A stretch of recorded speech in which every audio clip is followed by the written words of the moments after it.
Rangers Podcast. With Andrew Chelney. And Nick Zararis.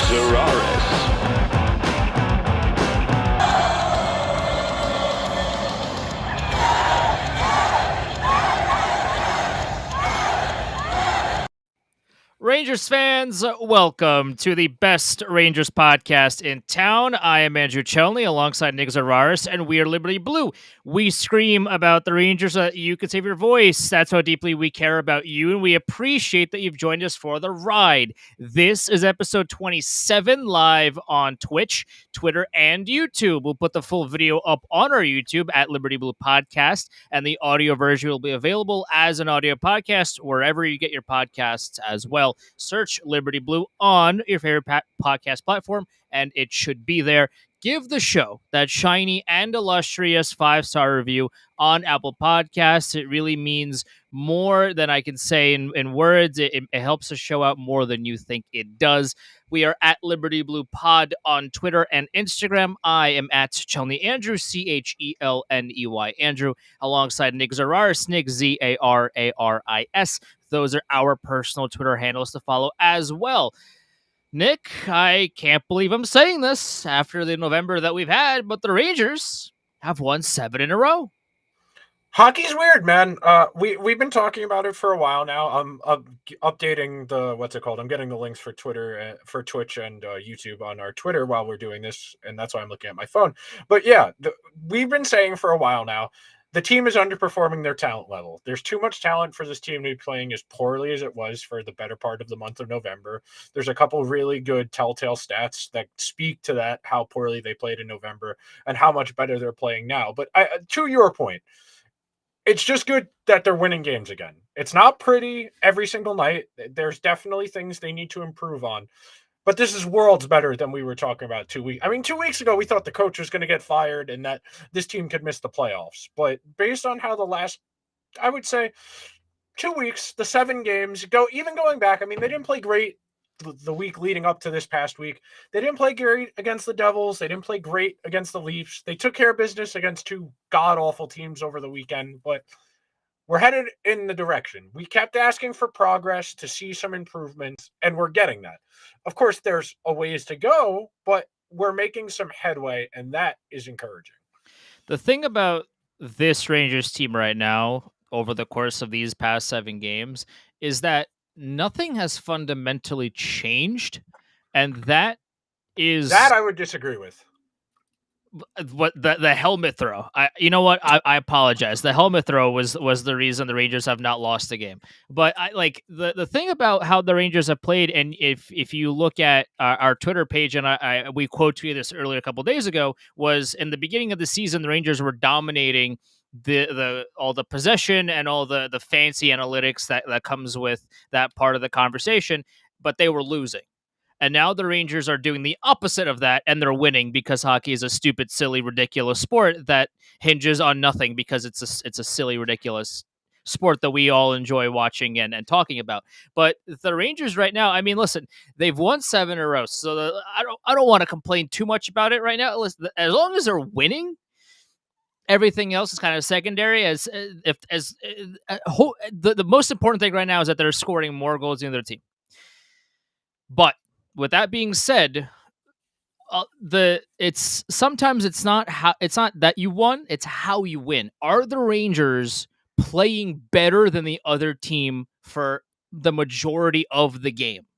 For a lot of these wins, especially the one against Colorado that we talked about last week, the answer is no.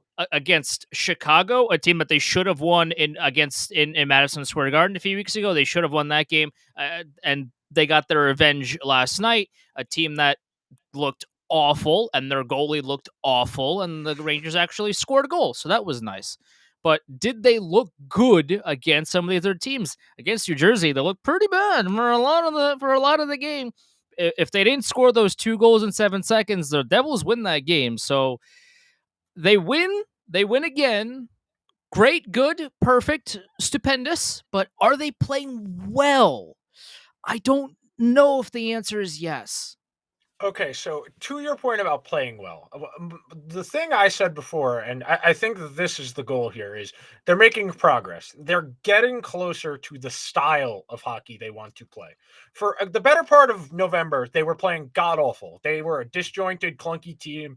They really couldn't break out of their zone with any speed. They couldn't create anything in transition. This is not a particularly good forechecking team. So without that rush offense, they really struggled generating offense. And even though they were creating offense in terms of the expected goals and controlling play, getting more scoring chances than the other team, it wasn't going in the net. And over the last, I would say, week and a half or so, they've played teams with a little bit less defensive structure. There's a little bit more space. They've been able to create things in transition. And this is the key. And someone I was talking to the other day about the game, specifically against Toronto, pointed this out. Yeah, the Rangers got outchanced. Hang on, I wrote it down. They got outchanced 48-29 at 5-on-5. The thing about that I thought was interesting is the vast majority of those Toronto shots were not particularly good shots. I went back and watched the highlights of that game this morning when I was doing show prep, and the Leafs had that one shift in the second period where they had like 2.5 minutes in the offensive zone. None of those scoring chances was particularly good. They were all more or less from the perimeter. That's the thing I tried to emphasize over the summer, and I'm going to reiterate here. The Rangers want the other team to shoot. They want them to shoot from outside of the circles, from the point. Those low danger chances, give Igor a clean line of sight or block the shot, which they did a lot of against Toronto. I want to say they had 7 or 8 block shots. Yes, you would rather them have the puck, but Igor's making saves.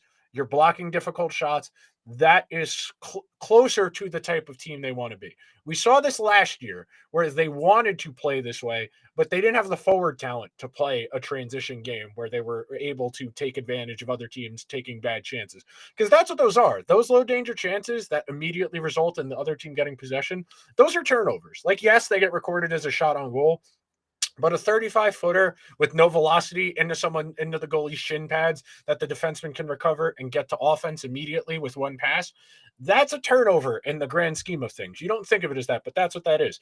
They are getting closer to where they want to be. And yes, the biggest reason the Rangers have been better the last 2 weeks is Igor. There's no doubt and there's no question about it. Not the helmet throw, are you sure? You could say that, like, hey, maybe that he was a little scared of Trouba throwing the helmet at him, if you want to say that. I could believe you at that, oh, this guy's unhinged. If I keep messing up, he's going to throw that at me. Okay, if you wanted to make that argument, sure, I'd listen to that. But I wrote it down because this is the entire difference. In October, 913 save percentage, November, 912, December, 935. That is the difference. That is the entirety of the difference. That's the reason the Rangers have won 7 games in a row. Their Vezina winning goalie is playing like a Vezina winning goalie again. That's really all it comes down to for me. That and the Rangers are actually scoring goals, because a lot of the times in November and October where if they didn't have horrendous luck, a lot of those goals would have went in as well. A lot of those shots early on in the year, they have the most posts in the hit league. The they have post 32. or it hit off of 7 people in front of the net and just trickled wide. I think Kakko has to be leading the league in goals that should have been goals and then just missed the net by 6/10 of a centimeter. Like, he has to be leading the league in that. The Rangers are actually scoring goals now, and that also is one of the things that needs to be highlighted. Is if the Rangers played some of these games a month ago, they would have lost some of them because the puck luck just wasn't there. Whatever schneid they were in, no matter what kind of shot they were taking, those shots that are going in now just weren't going in a month ago. So now at least these shots are going in. The Rangers have fun, like their style of play fundamentally is the same, and a lot of these shots that they're taking fundamentally are the same ones that they took a month ago when they were losing all those games. But now these shots are actually going in as opposed to going off the post or just going wide or getting blocked by someone's toe and missing the net. Like, these shots are actually going in. So the puck luck is starting to finally get on their side, and couple that with Igor Shesterkin playing out of his mind again, because the Rangers love nothing more than relying on their goaltender to make every save known to mankind in order to win a hockey game. We've seen this now for 16 years, where Henrik Lundqvist started in 2005, 2006, and now we're here in 2022, nearly 2023, and the formula hasn't changed. Have your goaltender stop everything and hope some of your shots go in the net. Like that's really been the strategy for this franchise for nearly 2 decades. And for Shesterkin, I mean, he's playing a lot. He's playing a lot better. You have the kid line playing well, especially last night. Again, against a team like Chicago where the defense doesn't exist, they're paying Seth Jones a boatload of money to do cardio, I think, or something along those lines. And they have Soderblom in net, who didn't look all that good, and the Rangers took advantage of that, and that's good. That you want to see the best teams dominate bad teams. That's how sports are created. Like if you're a really good team, you wipe the floor with the bad teams so that you can move on to better opponents. And the Rangers looked like they were a good team against Chicago and against Philly, and against Philly as well. I mean, we saw the Kevin Hayes quote earlier today of he's not very happy he got benched against the Rangers, but they should healthy scratch the coach. I think the Flyers should be the first NHL team in history. I think that's a great idea. I think if you get a 2/3 vote of the 18 skaters and the goalie, so if you get 2/3 of 19, whatever that checks out to, like 13 out of 19 or whatever, I think you should have to be. I think they should play without a coach. I think they should go full Mighty Ducks and be like, we're not playing with a coach. Is a healthy scratch? If you were going to healthy scratch your head coach, why not just fire him? Because it's about sending a message back to the coach. That's right. Because, hey, man, Comcast doesn't want to pay another coach not to coach. That's the reason the Sixers haven't fired Doc Rivers yet. There's a reason. There's a reason some of these teams are doing that. And one last thing on this opening salvo before we start getting a little more detailed. The other thing that's changed and that's improved, the power play is getting closer to what it was last year. They are scoring a lot more at 5-on-5. And the reason, Andrew, I think somebody listened to the show or somebody used common sense in the Rangers organization and said, hey, Artemi, hey, Adam Fox, you guys need to shoot more. So the defense has to respect that and it'll free Mika up. And that's what's happened the last 2 or 3 weeks. That shot, the Zibanejad one-timer is there because Adam Fox is shooting more from the point, because Panarin is shooting from the opposite circle, and Trocheck has gotten a couple tap-ins being around the net front in that floating role in the middle between the two circles. There are tangible signs of improvement. The team knows what it needs to do. And I just thought of something else while we were talking about this. The fourth line has actually been pretty good the last week and a half or so. I mean, we like to make fun of Sammy Blais all the time, but he's been an effective fourth line forward. Of course, you don't want to trade what they traded for a fourth liner, but a good fourth liner who is defensive responsibly and isn't on the. He hasn't been on the ice for a goal against in the 7-game winning streak. Sammy Blais. He's got 100% goals for percentage at 5-on-5 over the last 2 weeks. Granted, he hasn't played in all 7 of those games, but I think he's played in 5 of the 7. That's fine. You have him on the fourth line. You have Brodzinski, who I think is better than Carpenter. I think he's better than Reeves. Sure, he's probably better than Sammy Blais. To be scored honest a goal, which Sammy Blais has not done in 43 games as a New York Ranger, by the way. Not that anyone's keeping track or anything, but 0 and 4. The two of us and Sammy Blais have the same amount of goals as a New York Ranger, so there's that. So you need to get a dry erase board that you can put over your shoulder, like a workplace safety, like days without a Sammy Blais goal, and keep it going until he finally scores. There you go. That's what you need to be doing. The fourth line being good, that's very important because the fourth line was god-awful the first month and a half of the season in terms of the goals against. That's encouraging. Now, the big problem, of course, is we don't know how long Phil Hedl is going to be out for. The Christmas break does help that they're not going to play for a couple days. Hopefully he's fine in 2 weeks or so, but I would not expect them to rush him back. He's already had a diagnosed concussion this season. You play it safe with this kind of thing. It's important you don't rush him back.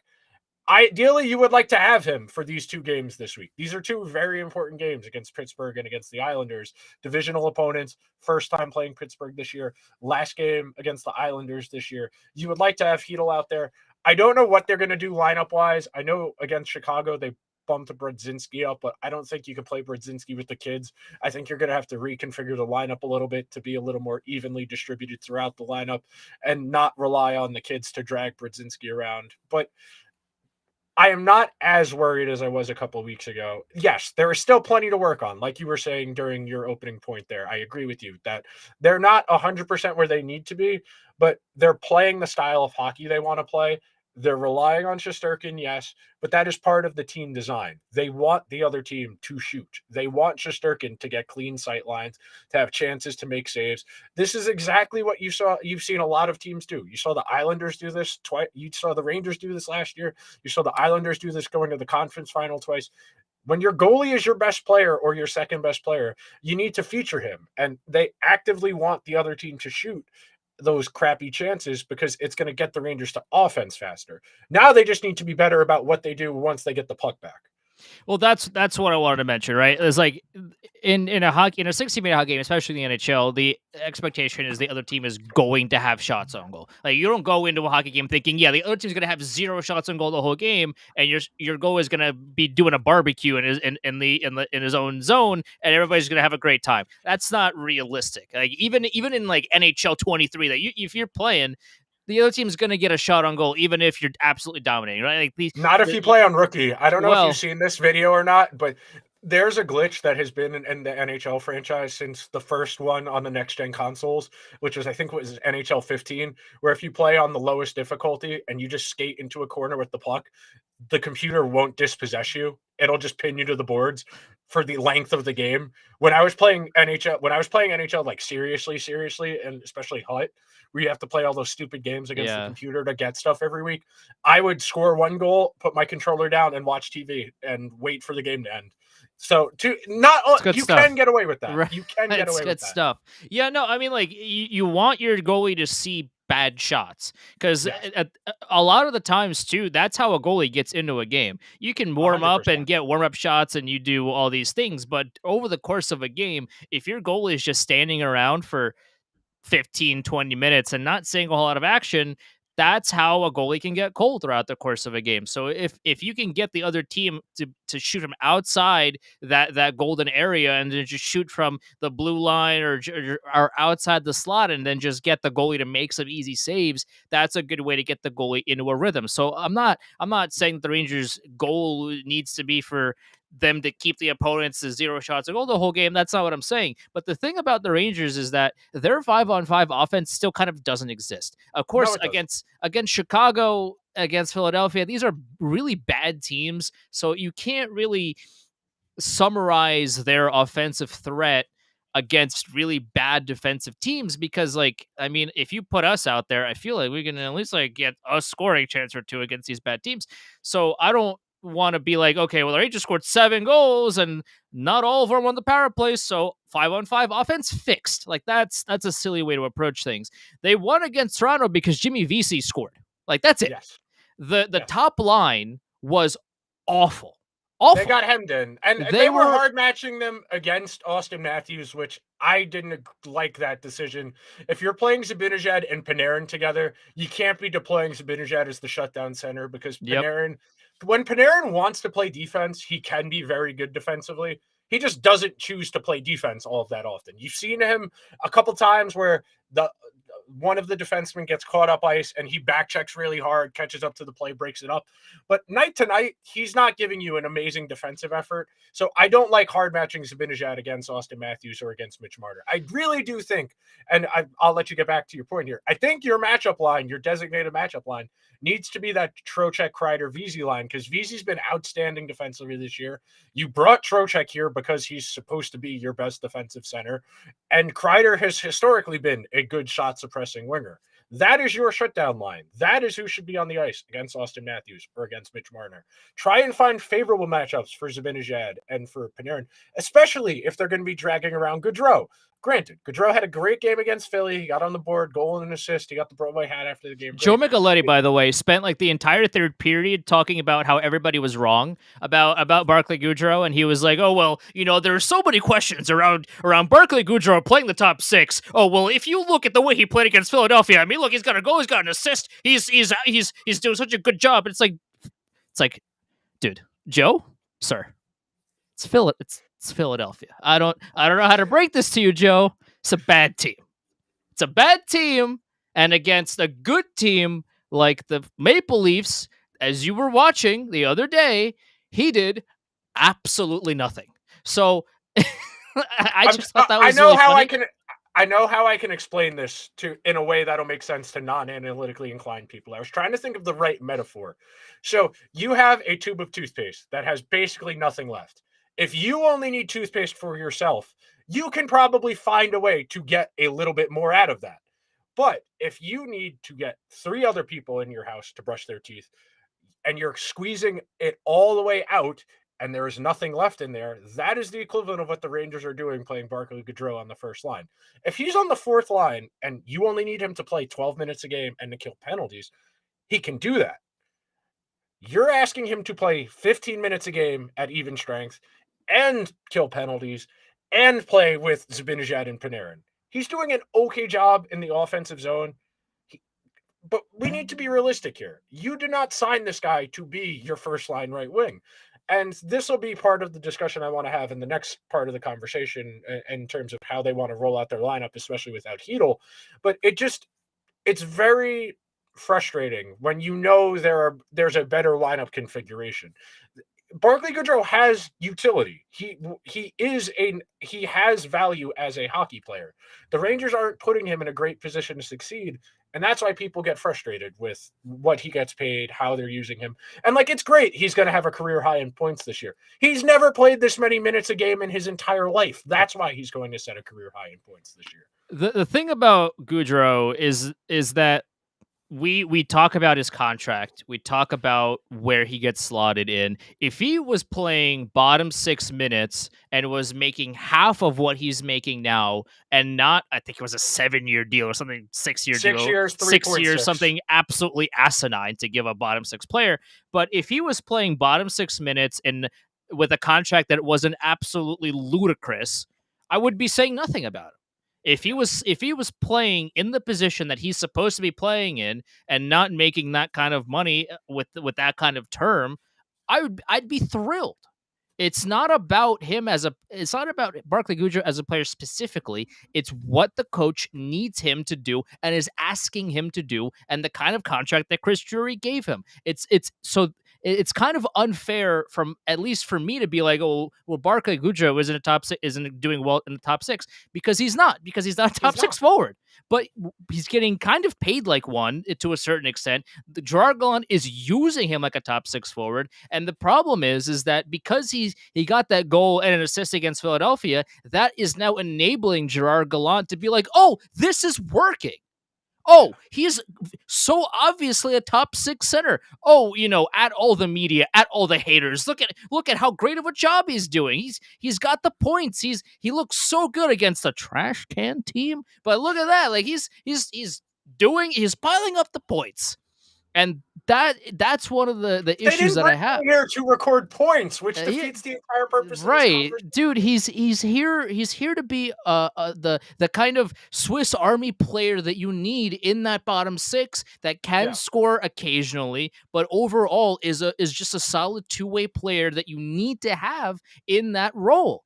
But he's not getting paid like that, and he's not getting deployed like that, and that's been the issue with Barclay Goodrow. If we were the coach and we put Barclay Goodrow on the 3rd and 4th line and he was out there doing the things that he was really good at doing, no issue, zero issue. But because he's getting played with Panarin, because he's playing with Panarin and Zibanejad on the first line, a line that he's not expected to be playing in, and that line is getting dragged down because he's there, because he's not used to playing with this kind of talent. He's not only is he playing with that first line, he's going up against the other team's best talent as well, and he is not fitted for that kind of role, which is why whenever he gets deployed with that top line, the entire 5-on-5 offense of that line is non-existent. It's non-existent. He's not he's not built for that kind of position, and Gerard Gallant continues to put him out there. And the goal and the assist against Philadelphia is only going to enable Gallant to keep putting him there. Okay, so last point on, I want to talk one more thing about Igor before we move on to talking about how they want to use Kravtsov in the lineup.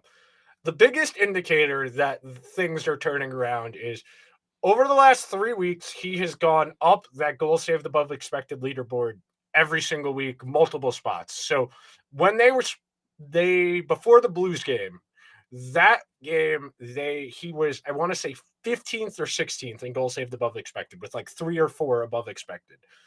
Week after that, up to 11th. Last Monday, going into the Devils game, he was 11th. Today, he was 7th on Evolving Wild, and I want to say 8th on Money Puck. So he is incrementally getting up there, saving half a goal above expected every game at 5-on-5. He's getting there. Granted, you're probably not going to end up with what he had last year. I think he had 34 goals saved above expected. You get 15 to 20 over the course of an 82-game season, 50-something starts. You sign up for that every day. The save percentage is going up. That's encouraging. The goal save above expected is going up. That's encouraging. That's the biggest thing. This team is designed for Shesterkin to play a massive role. And it's one of the reasons why I try not to fall into the trap of saying, well, the goalie's carrying them. He's their best player. Him and Adam Fox are the two best players on this team. Without either of them, the entire house of cards falls apart. There is no way for this team to be successful without either of those guys. They have designed this roster for Shesterkin to have an important role. He's going to have to make a lot of saves every single night, but he has the ability to do it. It's just a matter of not milking him too dry, which the Rangers have been known to ask their goalies to do a little bit too much over time. And the other part of this is they need to do more in transition. They are a maddening team to watch in transition. I understand the guys, especially the third defensive pair. Gallant just tells them, get rid of the puck. Treat it like a hand grenade. Just get it out of the zone. Reset, Why is Ben Harpur playing, by the way? Can we address He's that tall. real quick? What, He's tall. like, I put this out. He's on not our, an NHL player. He's no, not an NHL I mean player. he tall. Yeah, I mean we make the joke about Tyler Myers. We make the joke about like this. That's kind of the shtick here is that like just because you're tall doesn't mean you're good at the sport of hockey. The thing, and I posted this on our Twitter page as well at Liberty Blue Pod. If you haven't been following, make sure to follow on Twitter. But like the point that I made is why play somebody that you know is bad in Ben Harpur, as opposed to somebody that's really young and might be bad. Because the coach is trying to win every single game, and they would rather take the perceived higher floor than the perceived higher. But what is the higher floor? He's bad at hockey. Like yes, I understand. What is his floor? He's tall though. I agree with you. I agree. He's tall. He's not good. He's Ben Harpur. Ben Harpur's 27 years old and has 140 career NHL games. This is a fringe guy. The most games he's played in a season were on god-awful Ottawa teams.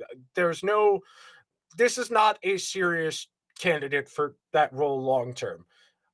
I do not understand why they've been so hesitant for the bigger picture. Like we talked about last week, we talked about 2 weeks ago. This team will go as far as the young guys are able to carry them, because ultimately they are the ones who have to be here for the long term. Eventually, we'll have to worry about, well, can Lafreniere replace Kreider's production? Can Kakko get you 3/4 of someone's production? Because remember, at the end of the day, you're trying to hit that. You need 200 even strength goals most years to make the playoffs. You're trying to get to that number whatever way you can. Eventually, you're going to have to worry about that bigger picture. But for right now, those kids need to make up the gap between them, the Rangers, and the teams that are better than them, because that's the only real flexibility they have, at least till they get closer to the deadline. I would prefer to be seeing Zach Jones. I would prefer to be seeing Hayek than seeing Ben Harpur. Hayek isn't that good, but at least he's better than Ben Harpur. What a sight to behold. We're pleading for Libor Hayek to return to the lineup because he's better than Ben Harpur. It's not saying a whole lot, but Libor, like we're at that point of the Rangers season where we're literally just being like, can we please get Libor Hayek back on the ice? Like the thing about it is, what's maddening to me also is that like this spot just could have been Nils Lundkvist's spot, as opposed to them riding this carousel between. They weren't going to play one of them on the offhand. They weren't going to do that. I mean, I would rather. Nils Lundkvist has more talent on the offhand than Ben Harpur could ever dream of. Like that's the point I'm trying to make. Is that like I don't disagree with you. They don't have a sixth defenseman. Like that's the issue. Is if let's say, for example, that Ryan Lindgren goes down with injury, or Adam Fox or Jacob Trouba, or whoever in the top four goes down and is out for 6 weeks. What is the Rangers' plan? What kind is their bottom pair going to be? Libor Hayek and Ben Harpur is that their plan? They don't have a contingency plan. They don't have a safety net. So they don't even have a plan for their sixth defenseman right now. Their rotating cast is Zach Jones, who wasn't very good. If we're being honest, like this season, he wasn't very good as a New York Ranger. Your other options right now have been Libor Hayek, who's been, I mean, better than he has been, but which isn't saying a whole lot, but he's better. And you have Ben Harper. They won't try Matthew Robinson for reasons. I don't know what those are, but they just refuse to do it. They won't try anybody else, so they don't even have a plan for their sixth defenseman. So I I understand why they moved on from Nils Lundkvist in that kind of context of if he's not playing top 4 minutes, he's not going to play his offhand, and that's you're kind of wasting him at that point. But you need a plan for your sixth defenseman, and if somebody goes down and you need another defenseman, the Rangers are done. They are going to trade for a defenseman. I am 1,000%. You could, I don't know. The one I was talking with somebody the other day, and Josh Califin wrote in his Substack was Kulikov. I think Kulikov would be fine for that left-handed third pair guy. They need one more body on the back end. They need one more forward. We've known that since the season started. We didn't think they would run the whole season with the Zach Jones, Braden Schneider third pair, and that took all of a month before Hayek started rotating back in, and Jones ended up back in Connecticut. Okay. The thing I want to talk about now, and this is the big picture, and I want to talk about it in the context of what Gallant said last week, where he said, I know what our perfect lineup looks like, but, and then didn't elaborate, didn't say what it looked like, and it gave the vibes of that episode of The Office where they were interviewing the guy to be the new regional manager. And he's like, so I have a plan that'll cut our costs in half and will increase our profits threefold. So can you tell us? Well, no, because then you don't have to hire me. Well, how do we know you actually have a plan? That's what Gallant saying, I know what the perfect lineup is, but not using it is. And I think, and it sucks that I say we're at this point, but it does feel like they're only using Kravtsov as an audition to get rid of him, to use him, to showcase him for a trade for either a prospect defenseman, somebody same kind of ilk of young, upside, hasn't really caught on, or using him with a draft pick or something to go get a bigger, marquee player, which would probably end up being a forward, because I don't think they would go out and trade for a big defenseman based on how they have their cap allocated and the type of role that person would be coming into. So I think realistically, they're auditioning Kravtsov for a bigger role. And I would like to say that the Hedl injury is going to force them to reconfigure the lineup and that he's going to get a chance to play with skill players as opposed to on the fourth line. He scored last night because Gallant threw him a bone. He let him take a shift with Zibanejad and Panarin. That was nice to see. But it does feel like Kravtsov is only here in the lineup at least to showcase himself for a trade, which is what we've been saying for a month now, that if you're going to keep him, you might as well play him to auction him off for something, because sitting him around and only giving him 9-10 minutes a game, it's not helping anyone. If you want him to be an asset, he's got to play. And it sucks too because Kravtsov has looked really good. Like he has. He's been better defensively too. He's been really good at both ends of the ice. There's been multiple times where he's not only looked good, but he's been very noticeable. Where if the puck is in the offensive zone and the other team is about to take it away, go the other way, he has taken he's gotten some takeaways. He's stolen the puck a few times. He's kept the flow going. He's looked good.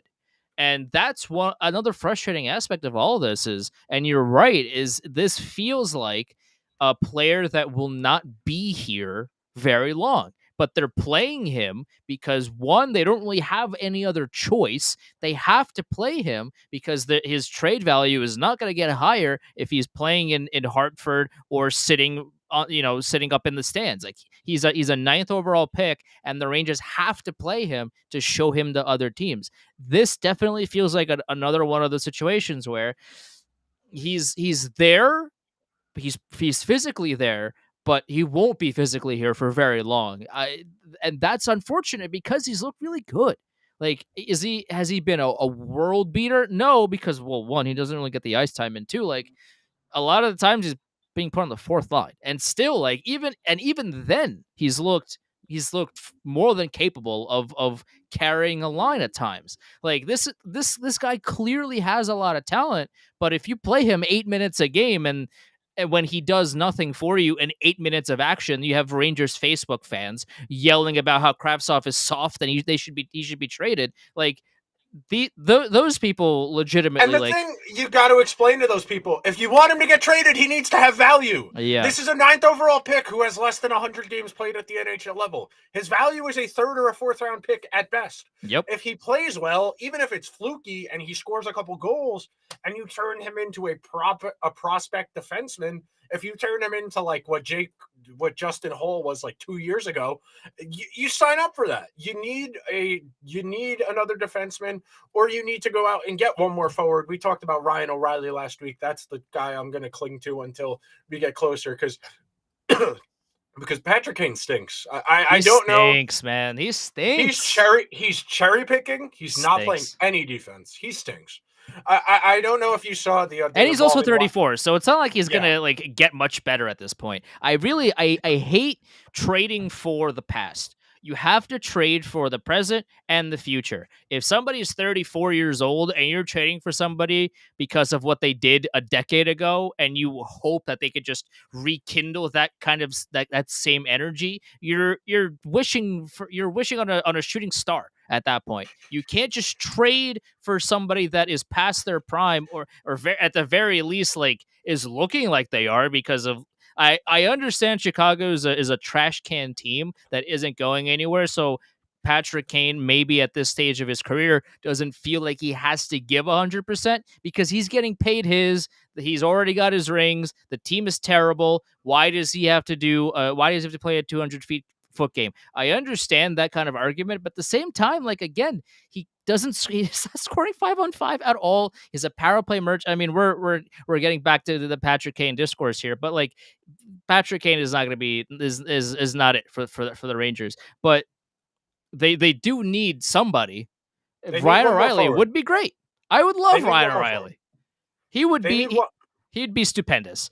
But that Ryan O'Reilly essentially hinges on how the Blues do. Because if they win the next 9 out of the next 10, and all of a sudden they look like an actual team again, and Ryan O'Reilly decides, you know what, I actually do want to stay here, let me sign this extension real quick, then that's it. And the Rangers have to go look somewhere else. That's not in Chicago. Please, not in Chicago. But if Jordan Binnington has anything to say about that, Andrew, he's going to make sure. Yeah, I mean, if Jordan Binnington continues to look like he has been throughout the season, then maybe Ryan O'Reilly does ask out and the Blues recuperate something for somebody that will walk if they don't. So if there's a lot of different ways that this can go. I guess in essence it's still early because it's still December. The trade deadline is what, like 3 months away. I think it's in first week of March. Right. First week of, so there's a lot of time left. So we don't know what kind of decisions the Rangers will make, because a lot of this hinges on where teams stand. If the Blues continue to be bad, then the Blues will probably be sellers, and they might try to trade away Tarasenko, O'Reilly, a lot of these guys they're going to keep, like guys like Kyrou and all of these guys, and just giving them essentially 30 minutes a night to just say, hey, play as much as you want, score as much as you want. This is your team now. They can do that way. But if the Blues, like we talked about, if they win 12 of their next 14 or whatever, and Jordan Binnington looks good again and things like that, then you can probably cross ROR off the list, and the Rangers have to go looking at somewhere else. Maybe a team that looks fine now, 6 weeks from now, might have lost like all their games, and now they're going to be out of the mix, and maybe they're going to we want change now.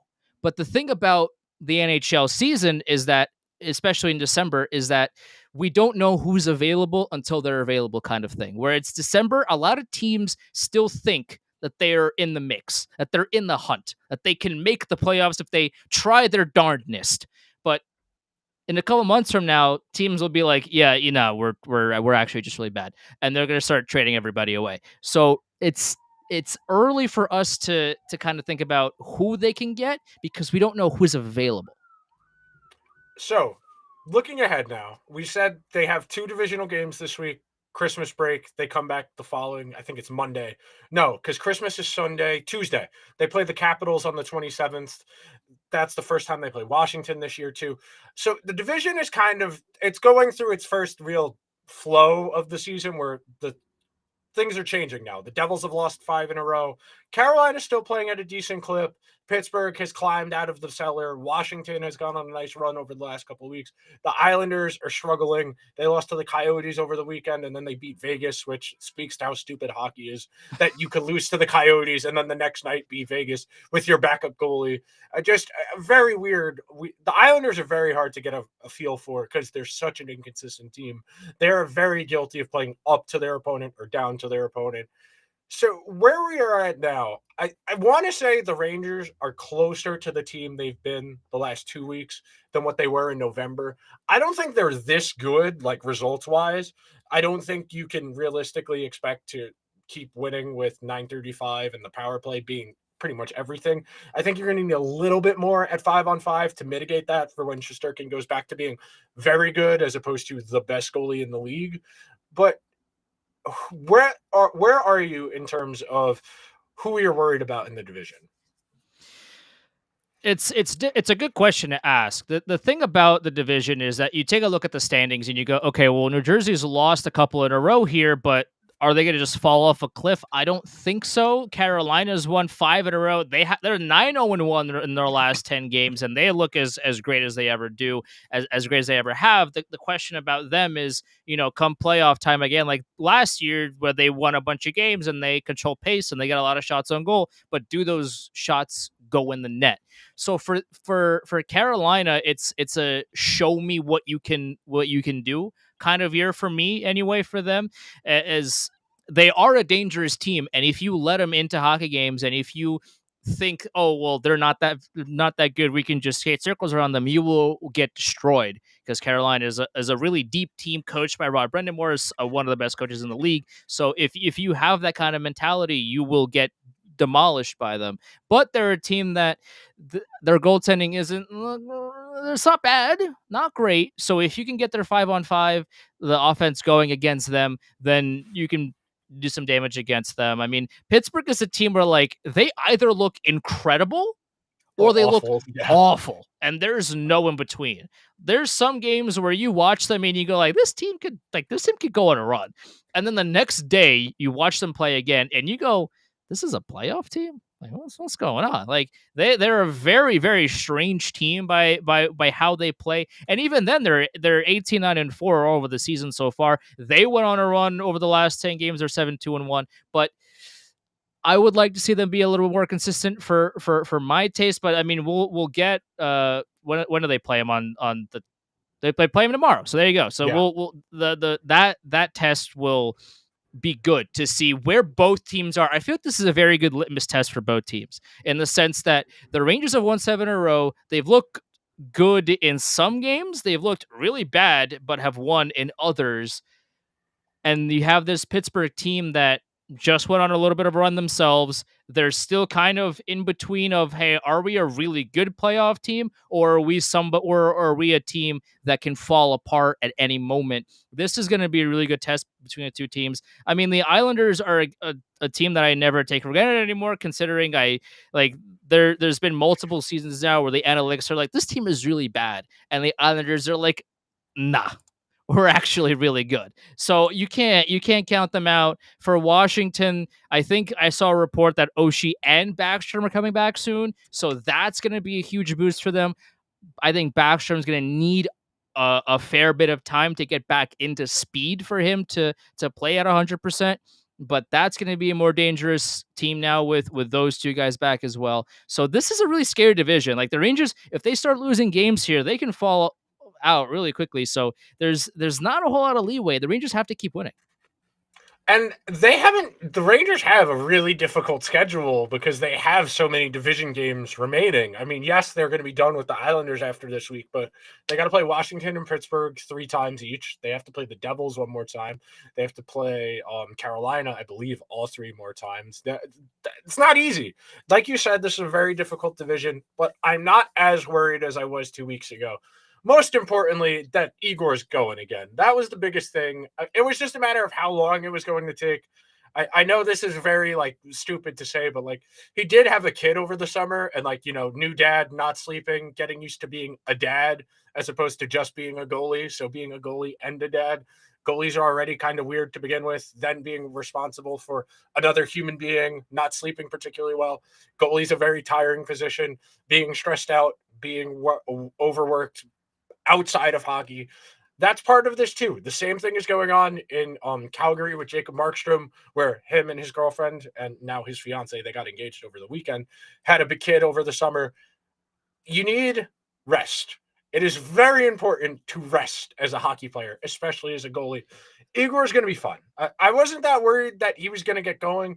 I don't know if he's going to be as good as he's been so far in the month of December the rest of the way, but if he's like, you know, 4/5 of this, the Rangers will be fine. If you want to be a top tier goalie or at least above an above average goalie, you need a clear mind. You need rest. You Yeah. need a clear mind. The one example that comes to mind, and it's really unfortunate to bring up, and is what's going on in Columbus, where Yeah. Elvis Merzlikins, since the tragedy that happened with his goalie partner, has looked awful.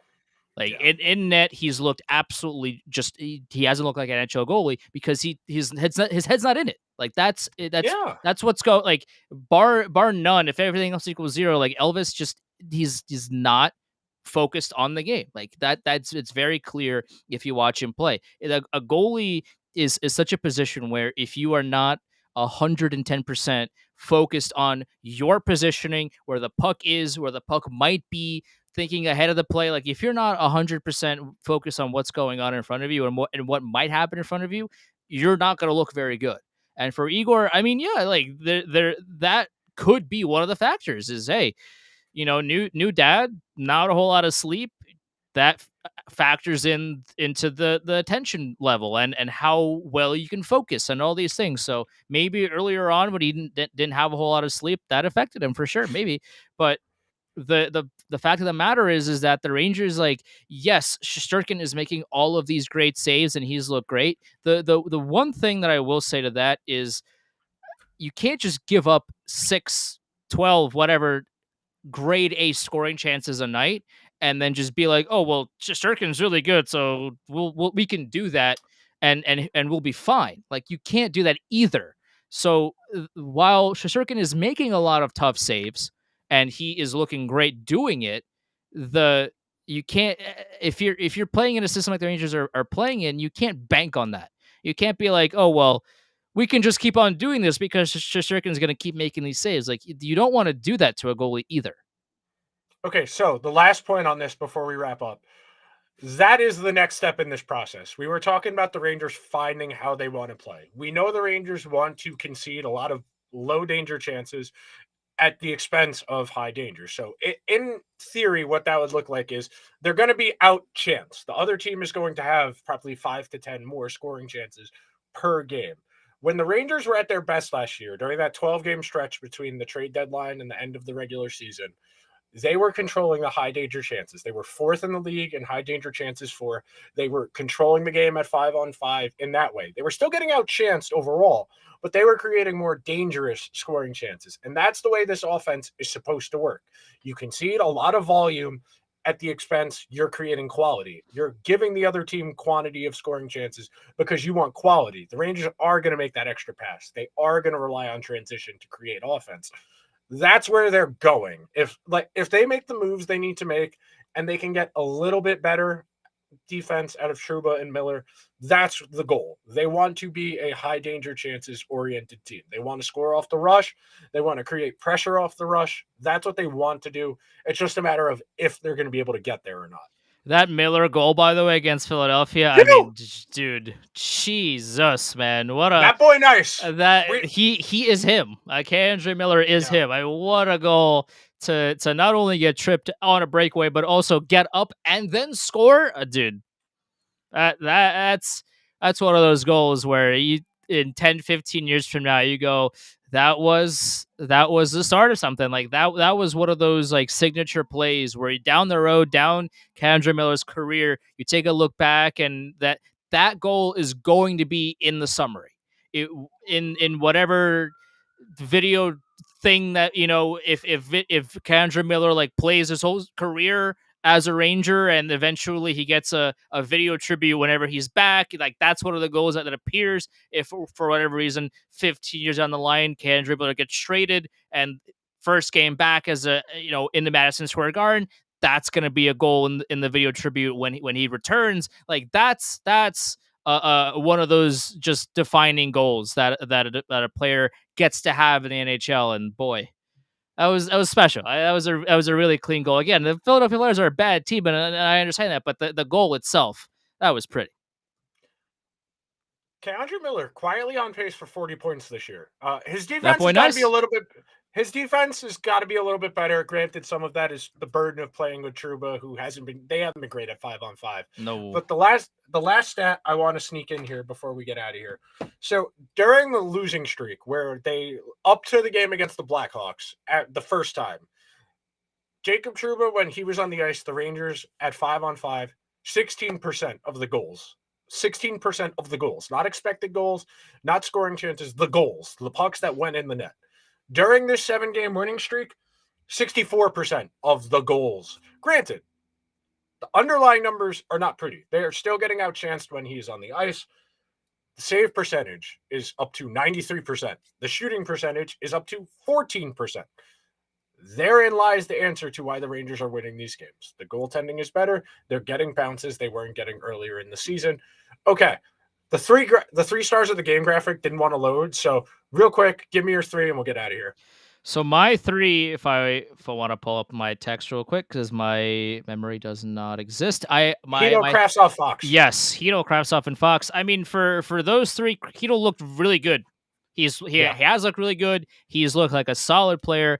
Should have been the second line center. Maybe they should have signed a third line center that wasn't Vincent Trocheck, and so Hey, he's walking here, Andrew. Respect him. When I texted you this last night, but when I saw that tweet, I'm like, you're insane, but also you're a genius. Like that was such an impeccable video out of you, and props to you for making that. Yeah, I mean, listen, like I got nothing against Vinny Trocheck as a player or as a person, but that first of all, that contract stinks. Second of all, like Filipino is looking like a second line center.